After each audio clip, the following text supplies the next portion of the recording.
सप्तऋषि साई चरित अध्याय 39। गीता के एक श्लोक की बाबा द्वारा टीका। समाधि मंदिर का निर्माण। इस अध्याय में बाबा ने गीता के एक श्लोक का अर्थ समझाया है। कुछ लोगों की ऐसी धारणा थी कि बाबा को संस्कृत भाषा का ज्ञान न था और नाना साहेब की भी उनकी प्रति ऐसी ही धारणा थी। इनका खंडन हेमाड़ पंत ने मूल मराठी ग्रंथ के 50वें अध्याय में किया है। दोनों अध्यायों का विषय एक सा होने के कारण वे यहाँ सम्मिलित रूप में लिखे जाते हैं। प्रस्तावना। शिरडी के सौभाग्य का वर्णन कौन कर सकता है। श्री द्वारकामाई भी धन्य है जहाँ श्री साई ने आकर निवास किया और वहीं समाधिस्थ हुए। शिरडी के नर नारी भी धन्य हैं जिन्हें स्वयं साई ने पधार कर अनुग्रहित किया और जिनके प्रेमवश ही वे दूर से चलकर वहां आए। शिरडी तो पहले एक छोटा सा ग्राम था, परंतु श्री साई के संपर्क से विशेष महत्व पाकर वह एक तीर्थ क्षेत्र में परिणत हो गया।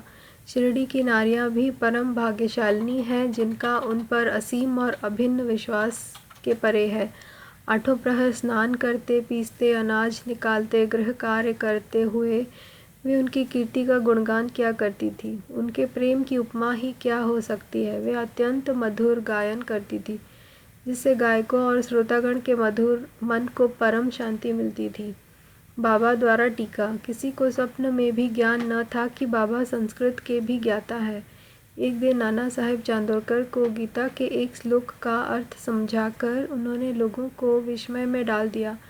इसका संक्षिप्त वर्णन सेवानिवृत्त मामलतदार श्री बी.वी. देव ने मराठी साईलीला पत्रिका के भाग 4 स्पष्ट विषय पृष्ठ 563 में छपवाया है। इसका संक्षिप्त विवरण साई बाबाज कैरेक्टर्स एंड सेइंग्स पुस्तक के 61वें पृष्ठ पर और the wondrous Saint Sai Baba के पृष्ठ 36 पर भी छपा है। ये दोनों पुस्तकें श्री बी.वी. नरसिंह स्वामी द्वारा रचित हैं। श्री बी.वी. देव ने अंग्रेजी में तारीख 27/9/1936 को एक वक्तव्य दिया है जो कि नरसिंह स्वामी द्वारा रचित पुस्तक के भक्तों के अनुभव भाग 3 में छपा गया है। श्रीदेव को इस विषय की प्रथम सूचना नाना साहेब चांदोरकर वेदांत के विद्वान विद्यार्थियों में से एक थे। उन्होंने अनेक टीकाओं के साथ गीता का अध्ययन भी किया था तथा उन्हें अपने इस ज्ञान का अहंकार भी था। उनका मत था कि बाबा संस्कृत भाषा से सर्वथा अनभिज्ञ है, इसलिए बाबा ने उनके इस भ्रम का निवारण करने का विचार किया। यह उस समय की बात है जब भक्तगण अल्प संख्या में आते थे। बाबा भक्तों से एकांत में देर तक वार्तालाप किया करते थे। नाना साहेब इस समय बाबा की चरण सेवा कर रहे थे और अस्पष्ट शब्दों में कुछ गुनगुना रहे थे। बाबा, नाना तुम क्या धीरे धीरे क्या कह रहे हो। नाना, मैं गीता के एक श्लोक का पाठ कर रहा हूँ। बाबा, कौन सा श्लोक है वह। नाना, यह भगवद गीता का एक श्लोक है। बाबा, जरा उसे उच्च स्वर में कहो। तब नाना भगवद गीता के 4थे अध्याय का 34वां श्लोक कहने लगे। तद्विद्धि प्रणिपातेन परिप्रश्नेन सेवया उपदेक्षन्ति ते ज्ञानम ज्ञानिनस्तत्त्वदर्शिनः। बाबा, नाना तुम्हें क्या इसका अर्थ विदित है। नाना जी महाराज। बाबा, यदि विदित है तो मुझे भी सुनाओ। नाना, इसका अर्थ है तत्व को जानने वाले ज्ञानी पुरुषों को भली प्रकार दंडवत कर सेवा और निष्कपट भाव से किए गए प्रश्न द्वारा उस ज्ञान को जान। वे ज्ञानी जिन्हें सदस्तु ब्रह्म की प्राप्ति हो चुकी है तुझे ज्ञान का उपदेश देंगे। बाबा, नाना मैं इस प्रकार का संकुल भावार्थ नहीं चाहता। मुझे तो प्रत्येक शब्द और उसका भाषांतरित उच्चारण करते हुए व्याकरण सम्मत अर्थ समझाओ। अब नाना एक एक शब्द का अर्थ समझाने लगे। बाबा, नाना क्या केवल साष्टांग नमस्कार करना ही पर्याप्त है। नाना, नमस्कार करने के अतिरिक्त मैं प्रणिपात का कोई दूसरा अर्थ नहीं जानता। बाबा, परिप्रश्न का क्या अर्थ है। नाना, प्रश्न पूछना। बाबा, प्रश्न का क्या अर्थ है। नाना, वही प्रश्न पूछना। बाबा, यदि परिप्रश्न और प्रश्न दोनों का अर्थ एक ही है तो फिर व्यास ने परि उपसर्ग का प्रयोग क्यों किया। क्या व्यास की बुद्धि भ्रष्ट हो गई थी। नाना, मुझे तो परिप्रश्न का अन्य अर्थ विदित नहीं है। बाबा, सेवा किस प्रकार की सेवा से यहाँ आश्रय है? नाना, वही जो हम लोग सदा आपकी करते रहते हैं। बाबा, क्या यह सेवा पर्याप्त है? नाना, और इससे अधिक सेवा की कोई विशिष्ट अर्थ मुझे ज्ञात नहीं है। बाबा, दूसरे पंक्ति की उपदेक्षन्ति ते ज्ञानम में क्या तुम ज्ञान शब्द पर दूसरे शब्द का प्रयोग कर इसका अर्थ कह सकते हो? नाना जी हाँ। बाबा, कौन सा शब्द? नाना, ज्ञानम। बाबा, ज्ञानम के बजाय उस शब्द को जोड़कर क्या इस श्लोक का अर्थ निकलता है? नाना जी नहीं, शंकर भाष्य में इस प्रकार की कोई व्याख्या नहीं है। बाबा, नहीं है तो क्या हुआ? यदि अज्ञान शब्द के प्रयोग से कोई उत्तम अर्थ निकल सकता है तो उसमें क्या आपत्ति है? नाना, मैं नहीं जानता कि उसमें अज्ञान शब्द का किस प्रकार प्रयोग होगा। बाबा, कृष्ण ने अर्जुन को क्यों ज्ञानियों या तत्वदर्शियों को नमस्कार करने और उनसे प्रश्न पूछने और सेवा करने का उपदेश किया था? क्या स्वयं कृष्ण तत्वदर्शी नहीं थे, वस्तुतः स्वयं ज्ञान स्वरूप? नाना जी हाँ, वे ज्ञानावतार थे, परंतु मुझे यह समझ में नहीं आता कि उन्होंने अर्जुन से अन्य ज्ञानियों के लिए क्यों कहा। बाबा, क्या तुम्हारी समझ में नहीं आया? अब नाना हतप्रभ हो गए, उनका घमंड चूर हो चुका था। तब बाबा स्वयं इस प्रकार अर्थ समझाने लगे। ज्ञानियों को केवल साष्टांग नमस्कार करना पर्याप्त नहीं है, हमें सद्गुरु के प्रति अनन्य भाव से शरणागत होना चाहिए। केवल प्रश्न पूछना पर्याप्त नहीं, किसी कुप्रवृत्ति या पाखंड या वाक्य जाल में फंसाने या कोई त्रुटि निकालने की भावना से प्रेरित होकर प्रश्न नहीं करना चाहिए, वरन प्रश्न उत्सुकता पूर्वक केवल मोक्ष या आध्यात्मिक पथ पर उन्नति प्राप्त करने की भावना से ही प्रेरित होकर करना चाहिए। मैं तो सेवा करने या अस्वीकार करने में पूर्ण स्वतंत्र हूँ। जो ऐसी भावना से कार्य करता है वह सेवा नहीं कही जा सकती। उसे अनुभव करना चाहिए कि मुझे अपने शरीर पर कोई अधिकार नहीं है। इस शरीर पर तो गुरु का ही अधिकार है और केवल उनकी सेवा के निमित्त ही यह विद्यमान है। इस प्रकार आचरण करने से तुम्हें सद्गुरु द्वारा ज्ञान की प्राप्ति हो जाएगी, जैसा कि पूर्व श्लोक में बतलाया गया है। नाना को यह समझ में नहीं आ सका कि गुरु किस प्रकार अज्ञान की शिक्षा देते हैं। बाबा, ज्ञान का उपदेश कैसा है, अर्थात भविष्य में प्राप्त होने वाली आत्मानुभूति की शिक्षा। अज्ञान का नाश करना ज्ञान है। गीता के श्लोक 18 से 66 पर ज्ञानेश्वरी भाष्य की ओवी 1396 में इस प्रकार वर्णन है। हे अर्जुन, यदि तुम्हारी निद्रा और स्वप्न भंग हो तब तुम स्वयं हो। वह इसी प्रकार है। गीता के अध्याय 5 से 16 के आगे टीका में लिखा है, क्या ज्ञान में अज्ञान नष्ट करने के अतिरिक्त कोई और भेद भी है? अंधकार नष्ट करने का अर्थ प्रकाश है।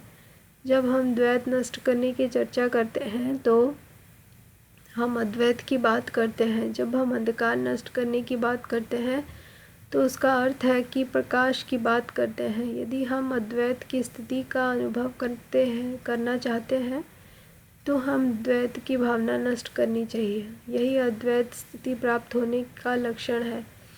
द्वैत में रहकर अद्वैत की चर्चा कौन कर सकता है? जब तक वैसी स्थिति प्राप्त न हो तब तक क्या उसका कोई अनुभव कर सकता है? शिष्य श्री सद्गुरु के समान ही ज्ञान की मूर्ति है। उन दोनों में केवल अवस्था, उच्च अनुभूति, अद्भुत अलौकिक सत्य, अद्वितीय योग्यता और ऐश्वर्य योग में भिन्नता होती है।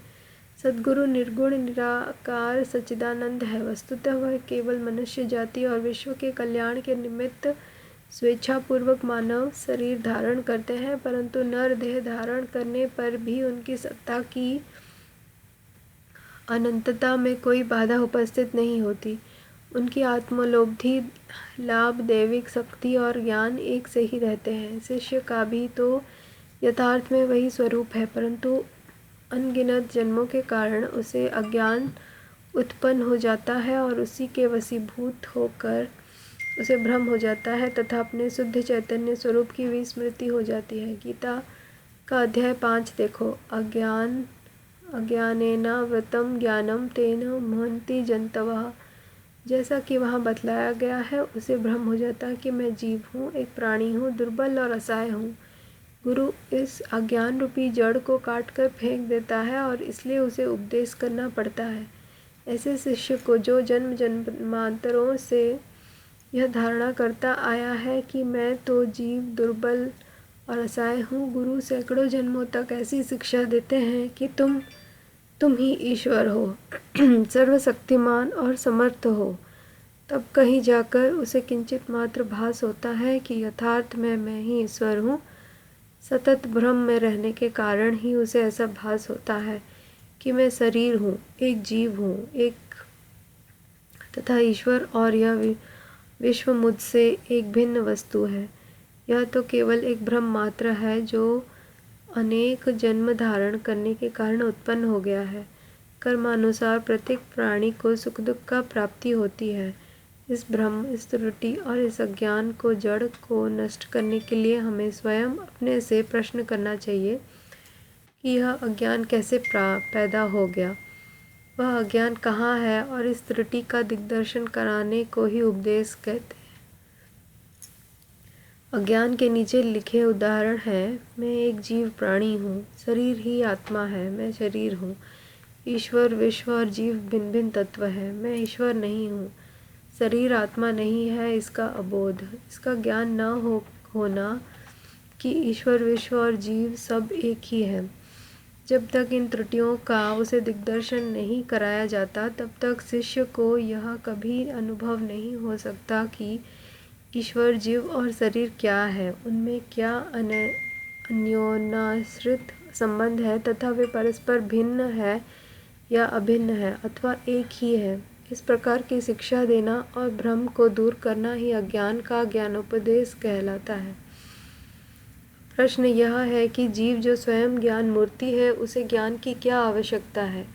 उपदेश का हेतु तो केवल त्रुटि को उसकी दृष्टि में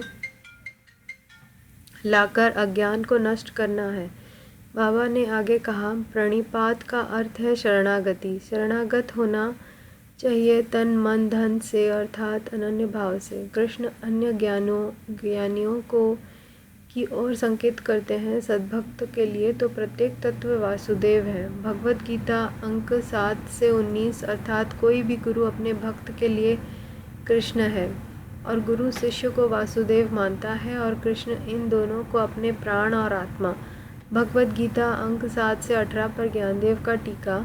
चूँकि श्री कृष्ण को विदित था कि ऐसे अनेक भक्त और गुरु विद्यमान हैं, इसलिए उनका महत्व बढ़ाने के लिए ही श्री कृष्ण ने अर्जुन से ऐसा उल्लेख किया।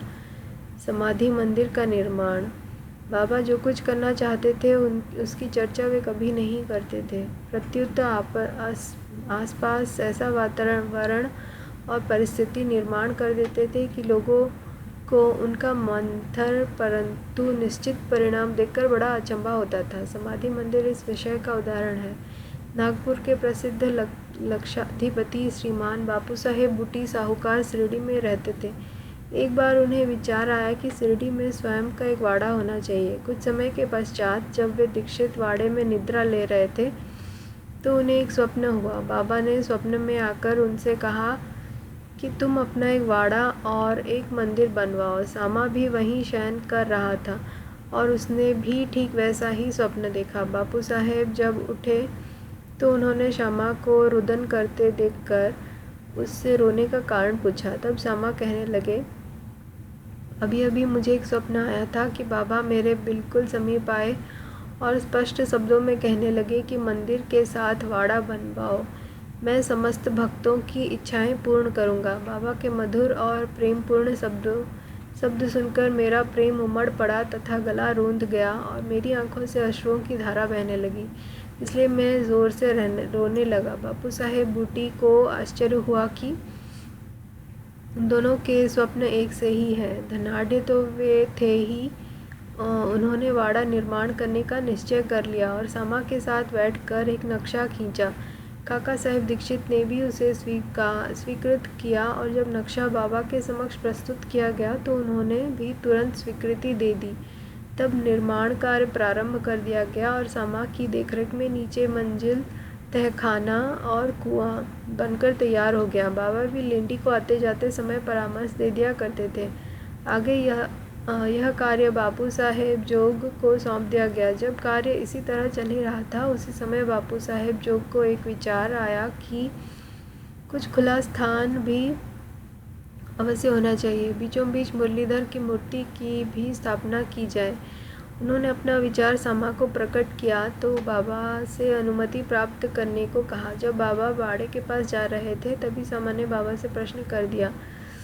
सामा का प्रश्न सुनकर बाबा ने स्वीकृति देते हुए कहा कि जब मंदिर का कार्य पूर्ण हो जाएगा तब मैं स्वयं वहां निवास करूंगा, और वाड़े की ओर दृष्टिपात करते हुए कहा कि जब वाड़ा संपूर्ण बन जाएगा तब हम सब लोग उसका उपभोग करेंगे, वहीं रहेंगे, घूमेंगे फिरेंगे और एक दूसरे के हृदय से लगाएंगे तथा आनंद पूर्वक विचरेंगे। जब सामा ने बाबा से पूछा कि क्या यह मूर्ति के मध्य कक्ष की नींव के कार्य का आरंभ का शुभ मुहूर्त है, तब उन्होंने स्वीकारात्मक उत्तर दे दिया।